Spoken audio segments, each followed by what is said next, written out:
It began on a quiet night. No alarms, no sirens, only silence and the stars above. John Keller walked alone through the dark woods near Nevada. His boots moved slowly over dry leaves. He wasn't in a hurry. He never was these days. Life had become slow for him, quiet like the mountains he now called home. 3 years had passed since he buried his wife. Since then, he had left the city behind, left behind noise, traffic, and people. Now, he spent his time hiking and fixing things in his small cabin. He told himself it was peace.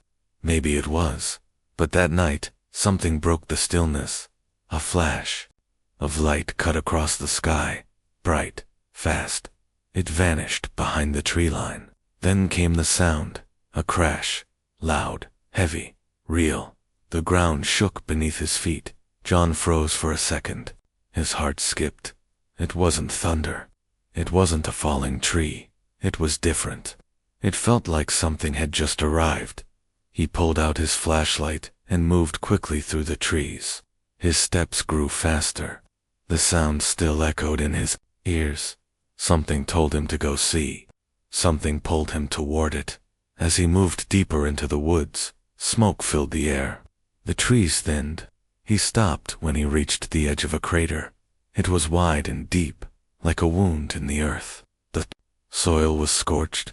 Tree trunks were snapped and blackened. Steam rose from the center. John stepped closer, slowly, carefully. Then he saw them. 2 small shapes curled in the middle of the crater, barely moving, covered in dust and ash. They were not human. Their skin was soft and smooth, but tinted with light silver. Thin glowing veins pulsed across their arms. Their eyes were large, too large for human children, and filled with fear.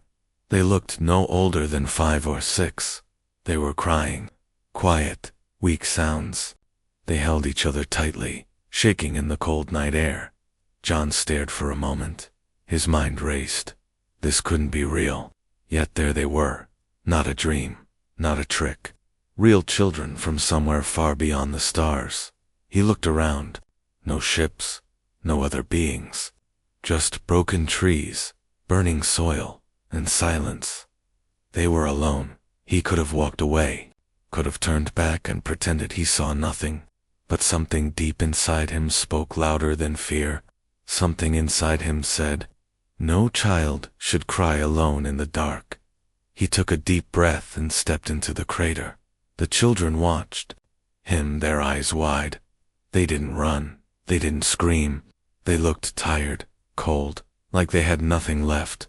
John slowly took off his thick jacket. He kneeled and wrapped it around them. They didn't resist. They leaned into him. One of them, the smaller one, placed a tiny hand on John's arm. It was warm. He lifted them both into his arms. They were light, weaker than they should be. Whatever crash had brought them here had drained them. John didn't speak. Words weren't needed. He carried them through the woods, back to his cabin, back to a place with heat and light and food. Inside the cabin, he made a small bed by the fire. He placed them down gently. They curled up together again. He gave them water. They sipped, slowly, cautiously. He didn't ask questions. Not yet. Instead, he watched them sleep. He sat beside the fire, wondering who they were, where they came from, why they were alone. He didn't sleep that night. In the morning, they were still there, still breathing, still resting. John made breakfast. The smell of eggs and toast filled the room. One of them woke up. Big eyes blinked at him from under the blanket. He smiled. "You're safe here," he said softly. Of course, they didn't answer. But something in their eyes changed. They no longer looked afraid. As the days passed, they began to trust him. He gave them names. The girl, gentle and calm, he called Luma. The boy, quiet but curious, he named Kale. They didn't speak any known language, but they listened, they watched, they learned fast. In just a few days, they began to mimic simple words. They smiled when he smiled, laughed when he played soft music on the radio. It felt like a family, a strange one, but real. John didn't tell anyone. Not the government, not the local sheriff, not even the mailman who came once a month. He knew what would happen if the wrong people found out, so he kept the world outbound, and inside his small cabin, the two children began to heal. But strange things started to happen. Lights flickered when they were upset. The fireplace burned blue for a moment when Luma sneezed. Kale once lifted a chair without touching it. It floated for 3 seconds before crashing to the floor. They weren't normal children, and deep down, John knew it. One evening, while chopping wood behind the cabin, he found something half buried near the crash site. A small metal object, shaped like a coin. Strange markings covered it. When he picked it up, it glowed. A voice came from it.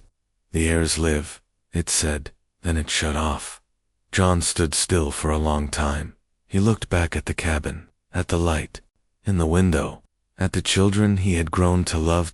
Heirs. He didn't know what that meant, but it sounded important, dangerous. The children hadn't just fallen from the sky. They had been sent, or worse, they had been hunted, and someone out there would come looking for them. But for now, they were safe, because they had him, and John Keller was no longer just a lonely man in the woods. He was a father, and he would protect them with his life. Weeks passed since the night John found the children in the crater. Life inside the cabin had changed. Luma and Kale now smiled often. They followed John everywhere.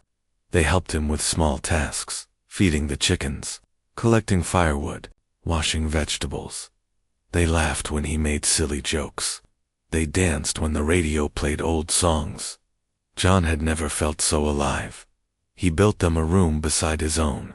Small, but warm, full of soft blankets and handmade toys. Luma loved to draw on the walls with chalk. Kale was always curious about tools.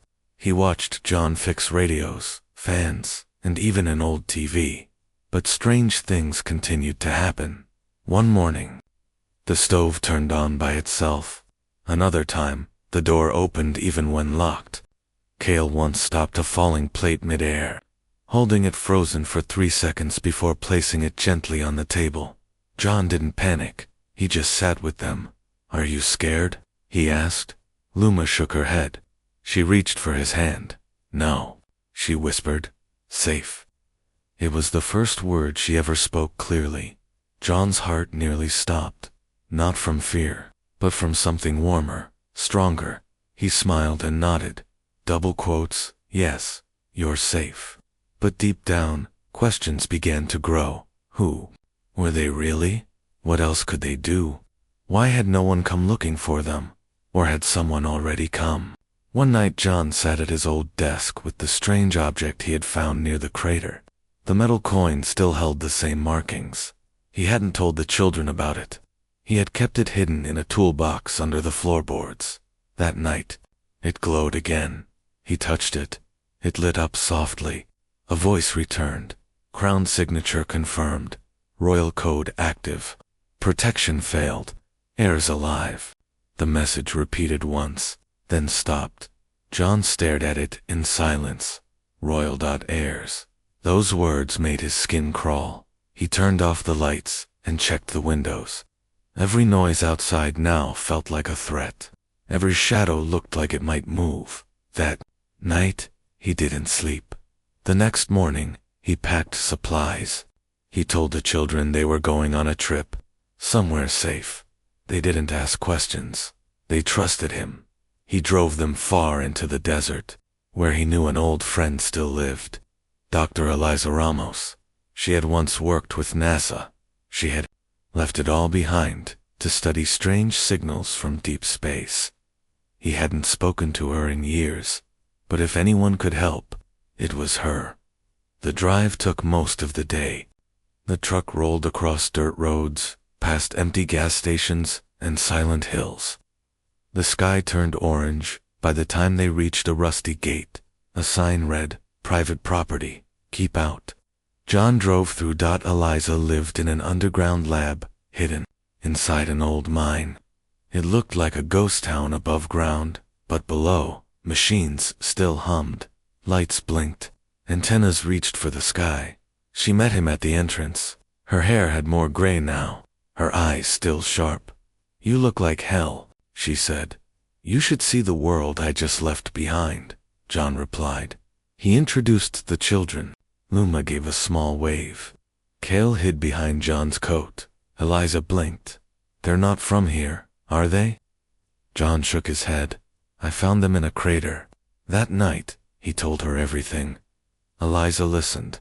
She didn't laugh. She didn't question. She simply nodded and pulled up her data screens. She had seen strange signals weeks ago. She thought it was a dying satellite, but now she wasn't so sure. She scanned the coin. Her machines beeped. Lights flashed, then a screen opened. A message appeared in a language she didn't understand, but Luma did. She stepped forward, placed her hand on the console. The screen changed. Letters turned into English. Emergency transmission. Royal twins evacuated. Hostile forces detected. Genetic lock confirmed. Awaiting protector. Eliza leaned back in her chair. "Well, you're raising royalty, John." John looked at the children. Cale stared at the message. Luma held John's hand tightly. "What kind of royalty?" John asked. Eliza scrolled through the message. "They come from a place called Ilaria, a world far from Earth. The royal family ruled over a peaceful empire. But a civil war began. Someone tried to erase the bloodline. Did they succeed?" John asked. "No," she said. "You're sitting with the last two heirs." John's mind spun. He looked at Luma, at Cale, at their quiet faces. How could such small beings carry such a heavy truth? "They don't know who they are," he whispered. "Maybe that's for the best," Eliza said. "At least for now." But John knew the truth wouldn't stay buried. Later that night, as the children slept in a spare room, John sat alone on the porch above ground. The stars above looked different now. Bigger, brighter, closer. He heard footsteps. Eliza joined him with 2 mugs of coffee. "You always find the strange things," she said. "I wasn't looking," he answered. "I know. That's probably why you found them." They sat in silence for a while. "Do you think they'll come back?" he asked. "The ones who tried to kill them?" "Yes." Eliza nodded slowly. "They always do." John sipped his coffee. "Then I'll be ready." Eliza looked at him. There was something proud in her eyes. "You're a good man, John. I wasn't always, but you are now." He didn't reply. Instead, he looked at the stars again. He wondered if the children dreamed of their home, if they missed a world they couldn't remember, if they would ever be safe. He made himself a promise. No matter what came, no matter who hunted them, he would stand between danger and their hearts. Because he wasn't just a protector. He was a father now, and no one, not even the stars, would take that away from him. Days passed quietly at Eliza's underground lab, but the silence was not peace. It was the kind of silence that comes before a storm. Luma and Cale adjusted quickly to their new surroundings. They liked the glowing walls and smooth floors. Eliza's lab was like a playground of lights and sound. Luma loved watching the stars on the monitors. Cale stayed close to John, always watching, always listening. But something had changed. They were sleeping less. Their eyes glowed brighter. Their powers, once small and scattered, were growing. Cale could now move objects without touching them. Luma could sense emotions. She would walk into a room and know exactly how someone felt. Eliza kept running tests. Every result told the same story. The twins weren't just royalty. They were evolving. Earth's gravity, oxygen, even emotions were accelerating something inside them, something powerful. John watched them with quiet wonder, but he also kept his rifle close. Then came the signal. It arrived in the middle of the night, a short burst of data. No source, no reply. Just a cold line of code, blinking on. The screen. Target found. Eliza froze. Her face turned pale. John stood behind her. His voice was calm, but sharp. Who sent that? Eliza didn't answer. She typed fast. Screens lit up. Maps, frequencies, heat signatures. Something's coming, she whispered. John didn't wait. He grabbed his backpack, stuffed it with supplies, then gently woke the twins. He didn't tell them why. He just smiled and said, "We're going upstairs." Luma blinked. Cale frowned. They knew something was wrong. John led them through the old tunnels. Eliza stayed behind to keep scanning. Her voice came through the earpiece in John's ear. "It's not a ship," she said. "It's something smaller. A drone, maybe. Or worse." "What's worse than a drone?" he asked. "Something alive," she replied. They reached the surface. The night air was cold and sharp. Stars filled the sky, too quiet to help. John looked around. Nothing moved. No wind, no sound. Then the trees are us to lead. Not gently, not with wind, with footsteps. Heavy, sharp, not human. John pulled the twins behind an old shed. He held his rifle steady. Then he saw it. A creature stepped into view, 7 feet tall, thin, armored, in dark scales. Its face was hidden behind a mask. Long arms ended in claws. Red lights blinked across its chest. It wasn't a drone. It was a hunter. Cale's breathing grew fast. Luma clutched John's hand. The hunter raised its arm. A scanner activated. A low pulse rang through the air. It was searching. John knew they had seconds. He whispered, "Stay down." Then he stepped into the open. The hunter saw him. They stared at each other. Man versus machine. Flesh versus tech. The hunter raised a weapon. John fired first. The shot hit the hunter in the shoulder. Sparks flew. It staggered, but didn't fall.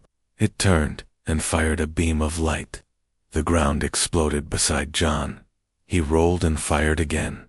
The hunter moved fast. Too fast. But John had planned this. He led it toward the back of the lab, where old mine carts still hung above a tunnel. As the hunter chased him, he shot the cables. The carts dropped. Metal slammed into the creature. It roared. That's when Cale stepped out. His eyes glowed white. The hunter turned toward him. Cale raised his hand. Energy pulsed in the air. The hunter froze. It shook. It tried to move. Then Cale screamed. A shockwave burst from his body. The hunter flew back 10 feet. Crashed into the wall. Its armor cracked. Sparks burst from its chest. Cale fell to his knees. John ran to him, lifted him in his arms. "You did good," he whispered. The hunter wasn't moving, but Eliza's voice came again. "That wasn't the only one." John's blood ran cold. "How many?" "2 more incoming. Bigger." He looked at the twins. They were too tired to run. John made a decision. He carried Cale, held Luma's hand, led them back into the lab. Eliza was waiting. Her face was pale but focused. "I have one trick left," she said. She took them deep underground, to a sealed chamber. Inside stood a metal pod. It looked like a giant egg, half buried in wires. "What is this?" John asked. "Emergency escape vessel. It's not perfect, but it'll get you far enough." He shook his head. "I'm not leaving you." She placed a hand on his shoulder. "I'll buy you time." He looked at her, eyes locked. There was something between them, a connection, old and quiet, unspoken, but real. Then he nodded. He helped the twins into the pod. Eliza activated it. Lights glowed. The walls hissed. "I've set it for an abandoned outpost in Utah," she said. "It's hidden, remote, no signals." The chamber shook. Dust fell from the ceiling. "They've breached the upper tunnels," she said. John held Luma close, hugged Cale tight. Then he looked at Eliza one last time. "I'll come back," he said. "You better," she replied. The door closed. The pod launched, through layers of earth and rock, into the cold. Night air. Away from danger. For now. John watched the trees blur past through the pod window. Luma leaned on his chest. Kale slept in his lap. He didn't feel like a hero. He felt like a man trying to hold a family together. But deep inside, he knew something had changed. The world was no longer what it was. He wasn't just a father now. He was a soldier again, and war had followed them to Earth. The pod crashed into the red sands of Utah just before dawn. It didn't land gently. The shock knocked John unconscious for a few minutes. When he woke up, he saw fire behind the glass, smoke, dust, but they were alive. Luma was curled up against him, crying softly. Kale was holding his sister's hand, staring at the cracked wall like he expected something worse to come next. John coughed and reached for the emergency lever. He pulled it hard. The door burst open. Fresh air rushed in. They crawled out. John's back ached. His shirt was torn, but he was breathing. The children were safe. That was enough. They were somewhere deep in the desert. Sand stretched to every side. Sharp rocks, dry bushes, and silence. No people, no roads, just wind and heat. John looked at the sun climbing over the hills. They had a few hours before the heat became deadly. They needed help, they needed shelter, and they needed to disappear. He remembered a name, Maya Rios, an old friend, a pilot, a fighter, someone he once trusted with his life. She had vanished after her time with NASA. Just like Eliza. Rumor said she lived off-grid now, somewhere in Utah. He hoped that rumor was true. John carried Luma and held Kale's hand as they walked. For hours, they followed dry riverbeds and ancient paths. Kale never complained. Luma never let go of her father's jacket. By sunset, they saw a building in the distance. Metal roof, solar panels, a tower made from old airplane parts. A fence surrounded it, humming with quiet energy. He knew it. It was Maya's place. As they approached, a turret locked onto them. A red light blinked on their chests. Then a voice came from the tower. "If you're selling Girl Scout cookies, I'll shoot you politely." John smiled. "It's me, Maya. Put the gun down." There was a pause. Then the red light disappeared. The door opened. A woman stepped out, tall and strong, wearing a flight jacket and dust-covered boots. Her hair was tied back, her eyes sharp. She stared at John. "You look like you lost a war." "I think I found one instead," he said. Her eyes dropped to the children. "Aliens?" she asked. "Children," he answered. "Same thing," she muttered. He smiled again. So did she. She led them inside. The house was built like a bunker. Thick walls, reinforced windows, a control room in the back with screens showing satellites, weather, and aircraft. Maya didn't trust the world. That's why she was still alive. She gave the kids clean clothes and food. Luma hugged her without warning. Kale said thank you, with a bow. Maya blinked. They're polite for alien royalty. John told her everything. The crash, the hunters, Eliza's sacrifice. Maya didn't interrupt. She just listened and paced the room. When he finished, she looked at the children again. "You need to leave Earth." "I can't," John said. "Then we need to hide better." The next few days passed quickly. Maya taught John how to read satellite scans. She showed Kale how to control drones with his mind. Luma discovered she could feel people across walls. She could tell who was angry, who was scared, and who was lying. One night, as John and Maya watched the stars from the roof, she asked a question he had been dreading. "Why are you doing this?" He didn't answer at first. Then he looked at the stars. "I couldn't save my own child," he said. Her eyes softened. "I didn't know." "No one did," he replied. "They're not mine by blood, but they're mine by choice." She nodded. "They're lucky. So am I." The moment hung there between them, quiet, full, not romantic, not yet, but something real. Suddenly, the alarm rang. A ship was entering the atmosphere, fast, silent. Not from Earth. Maya ran to the control room. The screen showed a small black vessel. No ID, no heat signature. It was coming straight toward them. John grabbed the rifle. Cale stood beside him. "I'll help," Cale said. "You'll stay close," John replied. Luma hugged Maya tightly. The ship landed half a mile away. No weapons fired, no signal. Then the door opened. A tall figure stepped out. Not armored, not armed. A woman, pale skin, golden eyes. Her clothes shimmered like water. She looked calm, peaceful. But her voice echoed in their minds. "I mean no harm. I seek the heirs." John stepped forward. "They're not ready." She nodded. "I know. That's why I'm here to protect them." Maya aimed her rifle. "Talk first, glow later." The woman smiled. "My name is Serial. I once served the royal family. I betrayed the traitor who now hunts them." John frowned. "Why should we believe you?" Serial looked at Luma. "Because she knows I'm not lying." Luma nodded slowly. "She's sad. She lost people too." Serial stepped forward. "The traitor has sent more than hunters. He's sent spies. They're already on Earth. If you stay here, you will die. But if you follow me, we can reach allies. There's still a chance to reclaim the throne." John looked at Maya. She didn't lower her weapon, but she didn't shoot. Serial raised her hand and projected a map from her palm, a location deep in space, an outpost, hidden, alive, with rebels still loyal to the twins. "We must leave within 3 days," she said. John turned to the children. They were watching, listening. He knelt.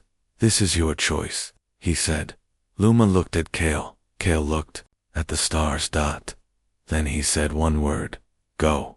John stood. "Then we go." Maya sighed. "You'll need a pilot." He smiled. "You still remember how to fly." She smiled back. "Better than you remember how to trust." They shook hands. The fight wasn't over. It was just beginning. But now they had allies. Now they had a plan. And soon they would have justice, because they were no longer fugitives. They were royalty, and humanity was on their side. The ship left Earth under the cover of darkness. Maya sat at the controls, her fingers steady on the console.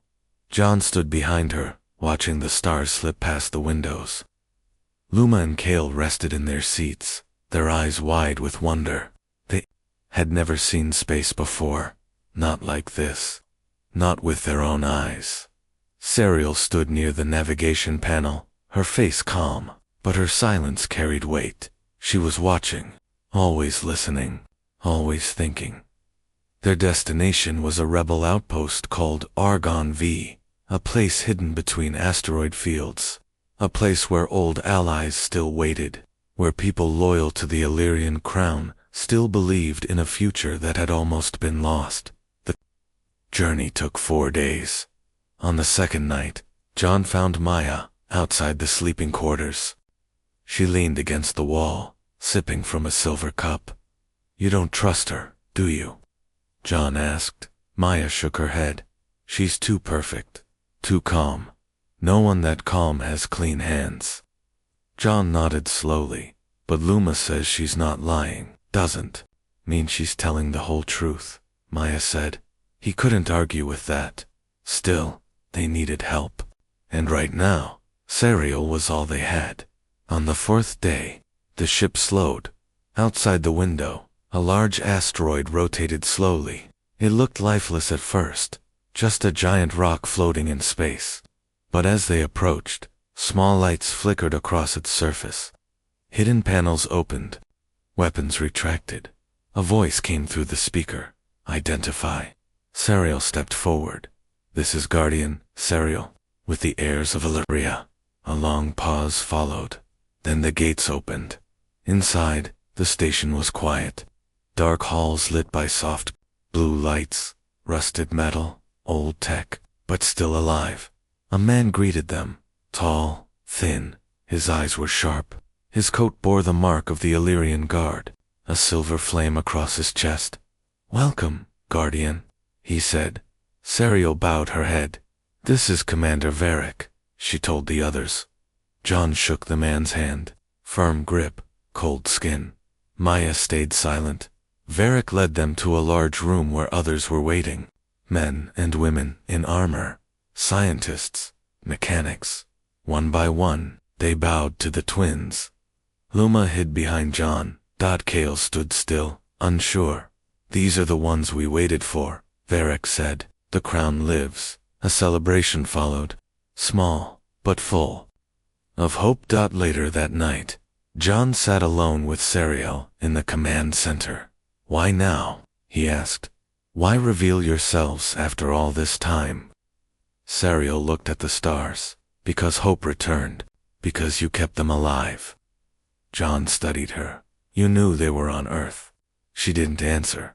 "You waited," he said. "I watched," she replied. "And I learned something. Humanity is not weak. It protects. It sacrifices. It loves. That is why the twins survived." John didn't speak again, but something in her words stayed with him. The next day, training began. Kale met with old warriors. He learned about the Illyrian sword, shaped by thought, and bonded to blood. Luma worked with a telepath named Nira, who helped her control the emotions she felt around others. She could now silence the noise, focus, breathe. Maya worked on the ship, upgrading weapons and shields. She added Earth-based tech, her own creations, things even the rebels had never seen. John spent his time watching, guarding, listening, and slowly, a plan formed. They would gather the loyal houses, broadcast the truth, expose the traitor who had taken the throne. The plan was dangerous, but it was their only chance. They didn't know betrayal had already crept inside. It started small. A security feed that blinked once, then turned off. A storage unit left unlocked. A message sent from an unregistered channel. John noticed the pattern. He didn't say anything at first, but on the 6th night, he followed the signal. He found the source. Commander Varric. John watched from the shadows as Varric spoke to a device. His voice was cold, flat. "The twins are here. The Guardian is compromised. Prepare the assault. I will deactivate the defenses." John's heart froze. He returned to Maya, told her everything. They confronted Serial. She didn't react with anger. She simply nodded. "I suspected." "You didn't tell us," John said. "I needed proof. Now we have it," Maya said. "What do we do?" Serial turned to Luma and Kale. "We let them decide." That night, Varric entered the command chamber. He found the twins waiting. Luma stood tall. Her eyes glowed. "You lied," she said. Varric smiled. "You don't understand power, child." Kale stepped forward. "We understand loyalty, and you have none." Varric drew his blade, but it never reached them. John tackled him to the ground. Maya fired her weapon, blasting the device in his hand. The rebels rushed in. Varric was taken. The threat, for now, was over, but the damage was done. Serial stood before the crowd. "This is the truth," she said. "Our enemy is not just out there. He is within, watching, waiting." She looked at the twins. They are not just children. They are symbols. They are hope. And the crowd cheered. Later, in the quiet of the ship, John sat beside Kale. "You were brave," he said. Kale looked up. "I was scared." "Me too," John replied. "But courage means doing it anyway." Kale leaned on his shoulder. John placed an arm around him. He wasn't just protecting them. Anymore, he was raising them to lead. And soon they would have to, because the betrayal was only the beginning. The war for the throne had started, and the galaxy would soon know that humanity does not run from royalty, it raises it. Argon V did not sleep that night. After Varric's betrayal, everyone moved with urgency. Alarms were tested, shields reinforced. Every corridor buzzed with quiet tension. Even the youngest crew members trained with old weapons. No one spoke of fear, but it was there, in every glance, every breath. John stood in the command room, watching the stars outside. They felt closer now, sharper, like eyes staring back. Behind him, the door opened. Maya stepped in, holding 2 cups of dark tea. She handed him one. "You should rest," she said. He shook his head. "I can't, not yet." She looked at the screen. Varric was just one. "There are more, watching, waiting." "I know," John replied. "They're coming," she said. "Let them," he answered. He meant it. In another room, Luma sat on the floor, legs crossed, palms open. A soft blue light floated above her hands. Her breathing was slow, her eyes closed. Beside her, Nero watched. "You're stronger now," the teacher said. Luma opened her eyes. "I can feel their pain, even far away." Nera nodded. "Empathy is not weakness. It is power." Luma tilted her head. "But power to do what?" Nera smiled gently. "To heal or to destroy. The choice will be yours." Elsewhere, Kale trained with 3 rebel warriors. They moved in a circle, attacking fast, blades flashing. Kale moved faster. He didn't strike to harm. He struck to protect. He disarmed one, blocked another. The 3rd warrior smiled as Kale sent his weapon spinning across the room with a flick of his fingers. When they stopped, the room was silent. "You are ready," the trainer said. Kale shook his head.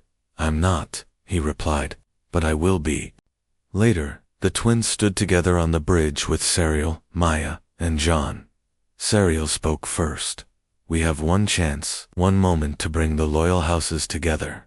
If we fail, they will scatter. If we succeed, they will unite." John looked at the twins. "You need to speak to them. All of them." Luma's hands trembled. "I don't know what to say." Maya stepped closer. "Speak from your heart. They will listen." Kale reached for his sister's hand. "We do it together," Siri nodded. "The broadcast is ready." The next hour changed everything. Across systems, old rebel ships activated. Hidden satellites turned their antennas. Secret bunkers came online, and on every screen, the same image appeared. 2 young faces, a brother and a sister. Royal blood, earth-raised human, loved. Kale spoke first. "I am Kale, of Elite, son of the true line, raised by a human who gave everything to protect us." Luma stepped forward. "I am Luma. I do not speak for power. I speak for peace. But peace must be defended." Their voices echoed across space. "To all loyal houses, to all who remember what Ilaria was, we are still here, and we are not afraid." John watched as the signal reached far systems. Ships turned. Engines ignited. The message was clear. The crown had returned. Now, it was time to rise. That same night, the first loyal ship arrived. Then a second. Then dozens more. Old warships. Cargo haulers refitted with weapons. Fighters painted with forgotten colors. All carrying one message: that we stand with the heirs. Inside Argon V, the hangars overflowed. The twins walked through the lines of soldiers. Some knelt, some saluted, but all of them stared with quiet respect. Maya stood with John on the upper platform. "They came," she whispered. "They remembered," he said. Luma approached an old general. "You served my parents," she said. He bowed his head. "And now I serve you." Kale stood before a woman with scars across her face. She handed him a small crystal. "This was your mother's," she said. He closed his hand around it. "Thank you." Plans were drawn. They would strike the outer ring first, a station used by the trader's fleet. If they could take it, they would have a path to the capital. John studied the maps. "We go in quiet, fast, no warning," Maya added her notes. "We'll disable the shields before they see us." Serial looked at the twins. "You do not have to fight." Kale stepped forward. "We do." Luma nodded. "This is our war now." When the fleet launched, the stars seemed to move aside. Dozens of ships flew in perfect formation, led by Maya's vessel, protected by rebel fighters. At the heart of it all, the twins stood on the bridge. John stood behind them. His hand rested on Cale's shoulder. He said nothing, but his presence spoke louder than any words. The station came into view, dark, heavily armed, guarded by drones. Maya turned to the twins. Ready? Cale smiled. Let's bring them home. The attack began, fast, clean, focused. Maya's ship weaved through enemy fire. Drones exploded in silent bursts. Fighters disabled the turrets. Small teams boarded the station. The halls echoed with footsteps and warning sirens. John led one of the ground teams. Cale followed close. Luma stayed on the bridge with Sadiel, guiding the teams with her gift. She could feel where the enemy hid. She warned them before traps were triggered. Within an hour, it was over. The station fell. No lives lost on their side. The traitor's flag burned, and in its place, the old symbol of Ilaria rose again. Later, the rebels gathered in the main hall. The twins stood before them. No longer children, not yet rulers, but rising. Sariel spoke first. The throne was stolen, the people betrayed. But today, you stood for something greater, for unity, for truth. John stepped forward. These two were born far away, but Earth gave them something more than blood. It gave them heart, gave them family. And now, that strength belongs to all of us. Maya raised her fist. To the heirs. The room echoed. To the heirs. To the rising. The war was not over, but hope had returned, and soon the stars would witness the return of a crown carried not by force, but by love, courage, and the unshakable will of a father and the two children he chose to protect. The capital world of Ilaria floated before them like a sleeping giant. It was beautiful, covered in silver towers and crystal lakes. Ships moved like stars across its skies. But behind the beauty was fear. The traitor still ruled from the throne. His ships still guarded the skies. His voice still controlled the people, until now. The fleet led by the twins had arrived. John stood at the command window of Maya's ship. Beside him, Cale adjusted the strap on his armor. Luma stood tall in her royal robes. Her eyes glowed faintly, with blue light. They had grown so much, not in size, but in spirit. John turned to them. This is your world, but it's not your fight alone. Cale nodded. It's everyone's now. Sariel entered the room. The final message has been sent. The loyal houses will rise once the traitor is exposed. But we must take the palace. John looked at Maya. How are we getting in? She smiled and brought up the map. The outer defenses are strong, but the palace still has a forgotten entrance. Old tunnels beneath the city. We land here, move through the underground, hit fast, hit hard. Cale leaned over the screen. Then we stand before him. Together Luma said nothing, but her hand reached for John's. He took it. No words were needed. That night they prepared. Armor was fitted, weapons checked. The rebels moved through the ship, silent but focused. Some wrote notes to families. Some prayed. John sat alone with Maya on the upper deck, where the stars looked close enough to touch. You don't have to go, she said. I do, he replied. You're not like them. No, he said. But they're like me, and I'm not walking away now. Maya looked at him, her eyes soft. You've changed. So have you. They didn't speak for a while. Then she leaned forward and kissed him. It wasn't rushed. It wasn't loud. It was quiet and real, like two people who had survived too much to lie anymore. When the sun rose over Ilaria, the landing began. A rebel unit led the charge.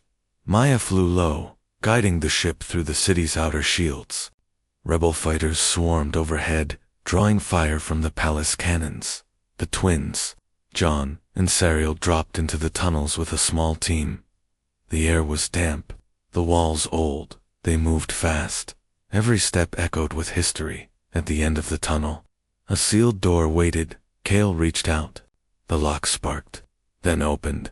They stepped into the lower halls of the palace, and alarms began to ring. Guards swarmed the corridors, but the rebels fought with precision. John moved like a ghost, rifle in hand. He protected Luma at every turn. Kale fought beside him, his powers cutting through armored soldiers. Like wind through glass, Sariel led them through secret passages. Then they reached the throne. The doors were tall, cold, sealed with energy. Luma stepped forward. She placed both hands on the metal. It glowed, then it opened.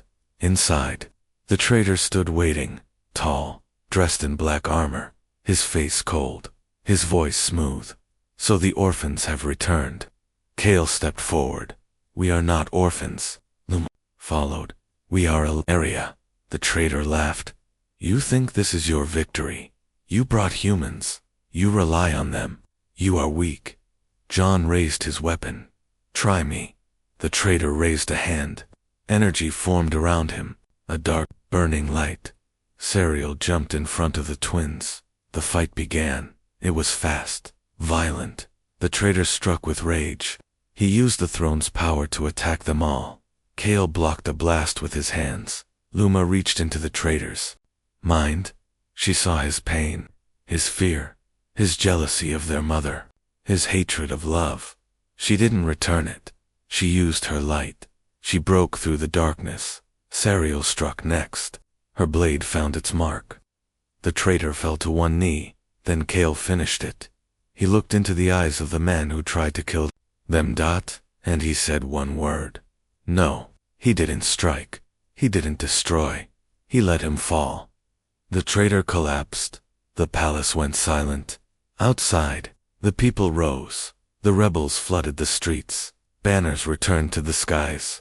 Ships landed in celebration. The true heirs had returned. Later that day, Luma and Kale stood on the palace steps. Thousands filled the streets. They raised their hands, and the people bowed. But Luma turned. She pointed to John. This is our father, she said. Kale added, he is not of our blood, but he gave us life. John froze. The crowd watched. Luma placed a crown in his hands. You taught us courage, she said. Now we give you honor. The people cheered. John didn't want a title, but he accepted the gift, not for power, but for love. That night, the stars over Ilaria burned brighter in a quiet garden beside the palace. John sat with Maya. They held hands and watched the children speak with diplomats and leaders. They belong here now, Maya said. John nodded. So do we. She smiled. Do you think it's over? John looked at the stars. No, but we're ready. She leaned on his shoulder. For the first time in years, he felt peace. He had found it not in silence, but in family. He once saved to lost children from a crater. Now they were rulers, and the galaxy would never forget the Earthling who raised a royal legacy.